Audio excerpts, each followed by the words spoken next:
আসসালামু আলাইকুম রহমতুল্লাহ।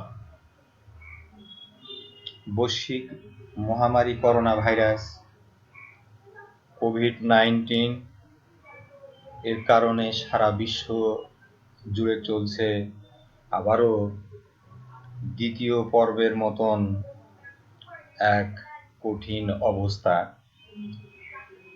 এমনই সময় আমরা সামাজিক যোগাযোগের মাধ্যমে একে অপরের সাথে আবার সংযুক্ত হতে পেরেছি। তাই আজকের এই সময় বিএড 2020 শিক্ষাবর্ষের দ্বিতীয় সেমিস্টারের বিষয় নিয়ে আমি আপনাদের সামনে উপস্থিত হয়েছি।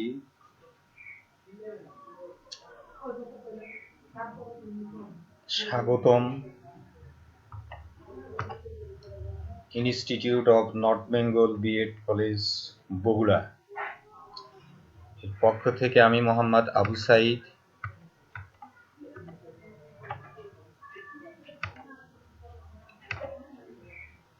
আইসিটি বিএড দ্বিতীয় সেমিস্টারের কম্প্রিহেনসিভ বিষয় নিয়ে কম্প্রিহেনসিভের শিক্ষায় তথ্য যোগাযোগ প্রযুক্তি বিষয় নিয়ে আমি আপনাদের সামনে উপস্থিত হয়েছি। শিক্ষার্থী বন্ধুরা, তো এ বিষয়ে এ পর্যায়ে আমি আপনাদের সামনে শিক্ষায় তথ্য যোগাযোগ প্রযুক্তি বিষয়ে কিছু প্রশ্ন আপনাদের সামনে উপস্থাপন করছি, যে প্রশ্নগুলি আমি ইতিপূর্বে আপনাদের সামনে কিছু আলোচনাও করেছি। তো দ্বিতীয় পর্বের এই কম্প্রিহেনসিভ বিষয়ের উপর যে ছোট কিছু প্রশ্ন থাকে, 50 মার্কের একটা পরীক্ষা হবে 6টি বিষয়ের মধ্যে। তার মধ্যে থেকে আমি শিক্ষায় তথ্য যোগাযোগ প্রযুক্তি বিষয়ের কিছু প্রশ্ন আপনাদের সামনে আলোচনা করব, যে প্রশ্নগুলি সম্ভাব্য আপনাদের পরীক্ষায় আসতে পারে। যেমন, মেমোরি কাহাকে বলে, মেমোরি কত প্রকার ও কি কি। আপনারা জানেন, কম্পিউটার গৃহীত প্রোগ্রাম ও উপাত্ত তথ্য সংরক্ষণের জন্য যে সমস্ত স্মৃতি ব্যবহার করা হয় তাকে মেমোরি বলা হয়। মেমোরির প্রকারভেদ, মেমোরি কত প্রকার ও কি কি। মেমোরি সাধারণত দুই প্রকার। এক হচ্ছে প্রাইমারি মেমোরি, দ্বিতীয় হচ্ছে সেকেন্ডারি মেমোরি। শিক্ষার্থী বন্ধুরা, এই টুকিটাকি কিছু প্রশ্ন আপনাদের সামনে পরীক্ষায় আসবে, আর কিছু কিছু যেভাবে প্রশ্ন উত্তরটা দেওয়া যায় তাই সম্ভাব্য আমি আপনাদের সামনে আলোচনা করছি। এবার দেখুন, প্রাইমারি মেমোরিটা কম্পিউটারের কেন্দ্রীয় প্রক্রিয়াকরণ অঞ্চল অর্থাৎ সিপিইউ এর সাথে সরাসরি সংযুক্ত যে স্মৃতি বা মেমোরি থাকে তাহাকে প্রাইমারি মেমোরি বলা হয়। প্রাইমারি মেমোরি আবার দুই প্রকার, একটা হচ্ছে অস্থায়ী প্রকৃতি, একটা হচ্ছে স্থায়ী প্রকৃতি। অস্থায়ী প্রকৃতির এটি লিখন ও পঠন স্মৃতি প্রক্রিয়াকরণের সময় তথ্যসমূহ র্যাম এ অবস্থান করে। এটি বিদ্যুৎ যখন বন্ধ হয়ে যায় তখন এই রক্ষিত তথ্যাদি মুছে যায়। আর স্থায়ী প্রকৃতির মেমোরি যেগুলো আছে, এটি প্রধান স্মৃতি ও এই রক্ষিত তথ্যসমূহ কেবল ব্যবহার করা যায় কিন্তু পরিবর্তন করা যায় না। এবং রুমে অবস্থান করে বিদ্যুৎ সরবরাহ যদি বন্ধ হয়ে যায় তাহলে পারে এই স্মৃতিগুলি মুছে যায় না। এরা এই রুমে এই তথ্যগুলি সংরক্ষিত থাকে। সেকেন্ডারি মেমোরিগুলি কি? শিক্ষার্থী বন্ধুরা, সেকেন্ডারি মেমোরিগুলি হচ্ছে, দেখেন যে কম্পিউটারে গৃহীত প্রোগ্রাম বা উপাত্ত তথ্য স্থায়ীভাবে সংরক্ষণ করার জন্য যেসব স্মৃতি ব্যবহার করা হয় বা যে সমস্ত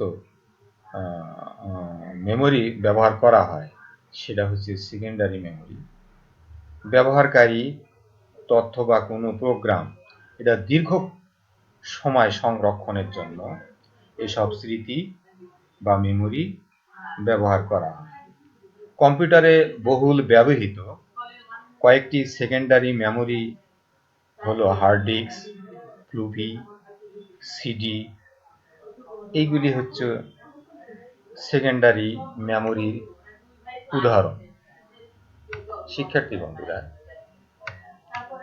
এবার আমরা এই প্রধান স্মৃতি ও সহায়ক স্মৃতির মধ্যে কিছু পার্থক্য আপনাদের সামনে আলোচনা করব। এ ধরনের একটা প্রশ্ন আসতে পারে।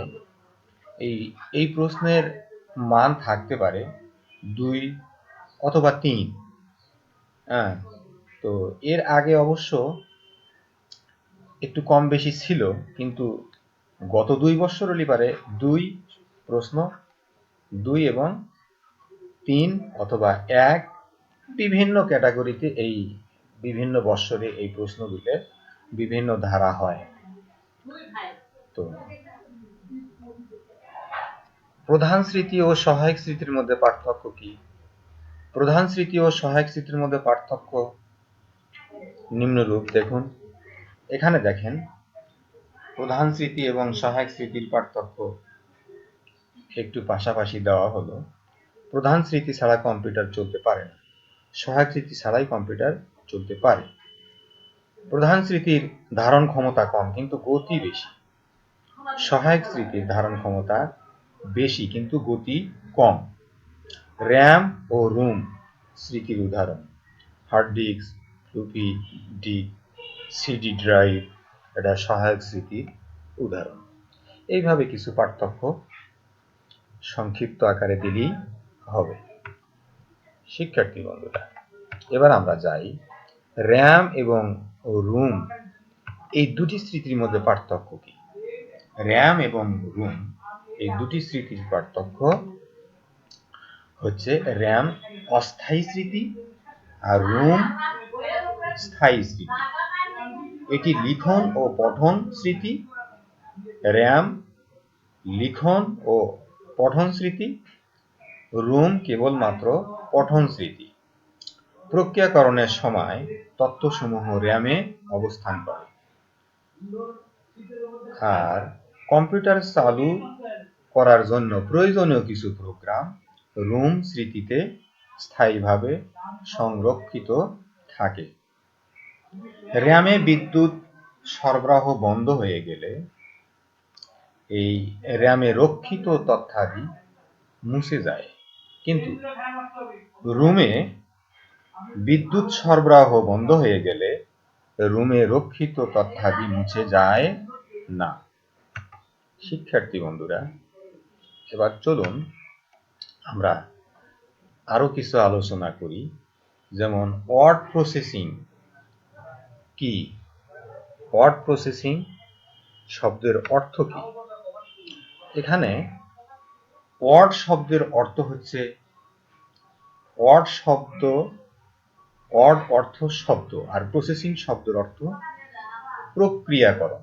সুতরাং ওয়ার্ড প্রসেসিং শব্দের অর্থ হচ্ছে শব্দ প্রক্রিয়াকরণ, অর্থাৎ যে যন্ত্র বা উপকরণের সাহায্যে যে লিখন কোনো লিখন ব্যবহারকারী চাহিদা অনুযায়ী এক বিশেষ আঙ্গিকে তৈরি করে এবং মুদ্রণ উপযোগী করা হয়, তাহাকে ওয়ার্ড প্রসেসিং বলে।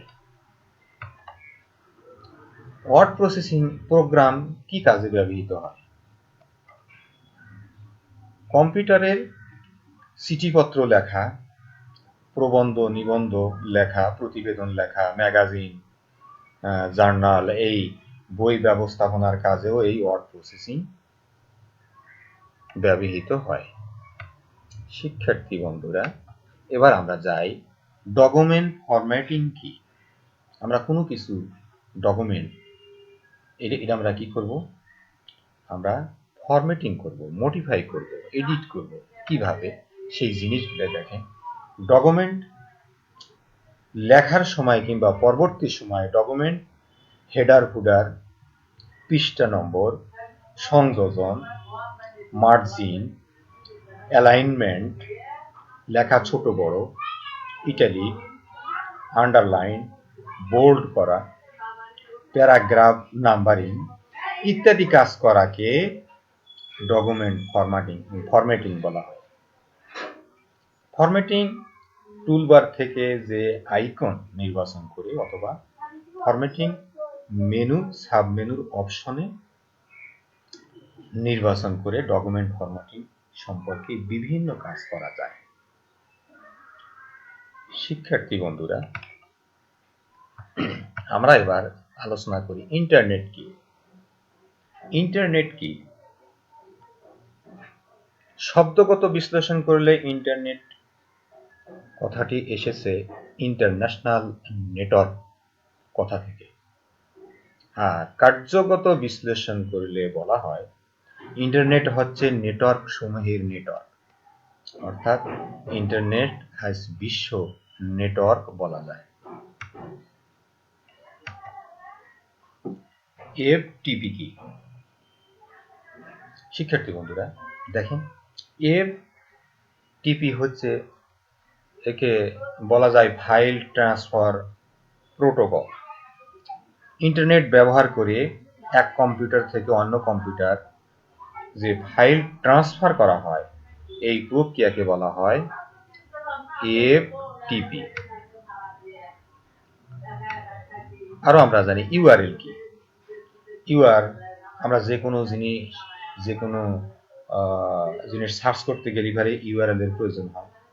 ইউআরএলটা হচ্ছে ইউনিফর্ম রিসোর্স লোকেটর। এ হচ্ছে ওয়েবসাইটের বিভিন্ন ডকুমেন্ট এবং অন্যান্য রিসোর্সের একক ঠিকানা। এটা হচ্ছে ইউআরএল। আবার জানি আমরা যে এইচটিটিপি কি। এইচটিটিপির পূর্ণ অর্থ কি?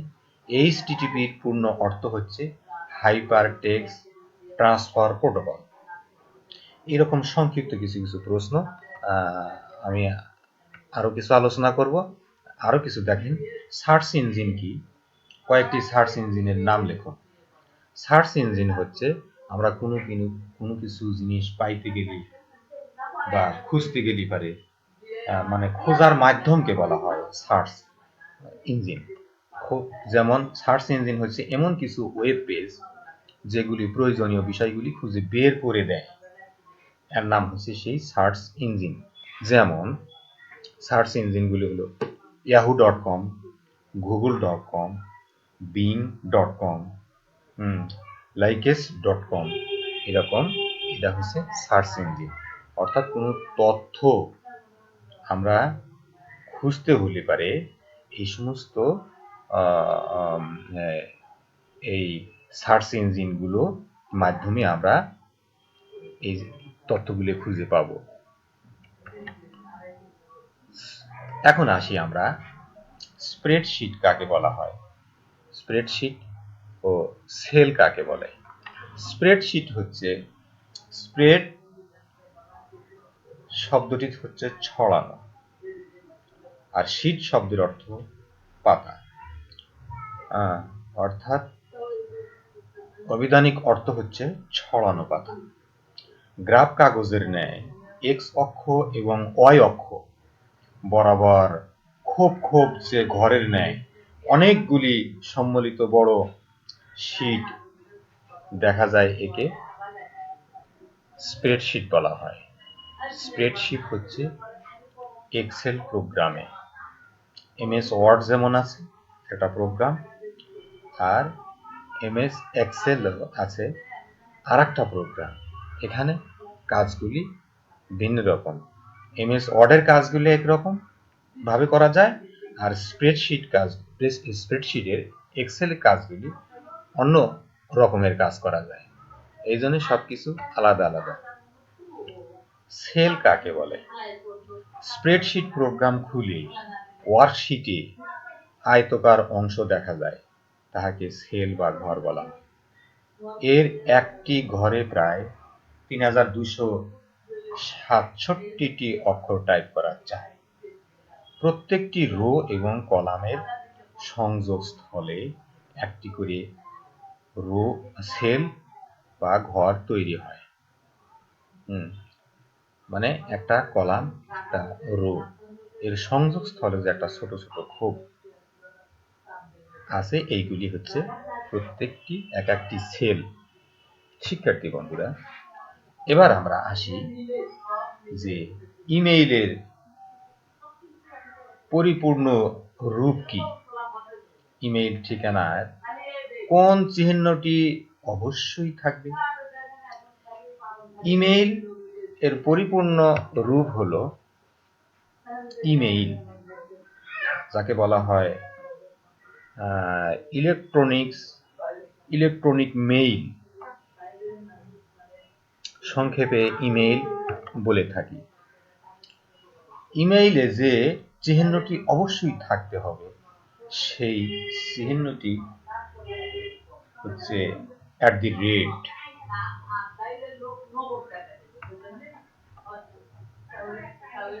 অ্যাটাচমেন্ট কি? ইমেইল স্প্যাম কি? এখানে এই প্রশ্ন, ইমেইল আলাদা ফাইল, মেসেজের অংশ বিশেষ হিসাবে যে পাঠানো হয়। আমি একটা ইমেইলে অনেক কিছু লিখলাম, এই লেখার সাথে কোনো কিছু ফাইল যদি যোগ করা হয়, তাহলে একে বলা হয় অ্যাটাচমেন্ট ফাইল। এটা এইভাবে একটা ফাইল পাঠানো যায়। ইমেইল স্প্যাম কি? ইমেইল স্প্যাম হচ্ছে একটা ভুয়া ও অযাচিত বা অবাঞ্ছিত ফাইল আমাদের ইমেইলে যে জমা হয়, এইগুলো বলতে গেলে পারে ইমেইলে স্প্যামে জমা হয়। এগুলা আমরা মাঝে মাঝে কি করব? ফেলে দিব। শিক্ষার্থী বন্ধুরা, আপনাদের আর কিছু প্রশ্ন থাকলে আমার সাথে যোগাযোগ করুন। আমাদের ফেসবুক গ্রুপে লিখবেন, আমার মোবাইল নাম্বার আছে, আমাদের এই গ্রুপে যোগাযোগ করবেন। আর কিছু জানা না থাকলে পরে আজকের মতন এখানেই শেষ। আল্লাহ হাফেজ, সবাইকে ধন্যবাদ। আশা করি সবাই ভালো থাকবেন, ঘরে থাকেন, সুস্থ থাকেন, আল্লাহকে গভীরভাবে স্মরণ করেন। আসসালামু আলাইকুম ওয়া রাহমাতুল্লাহ।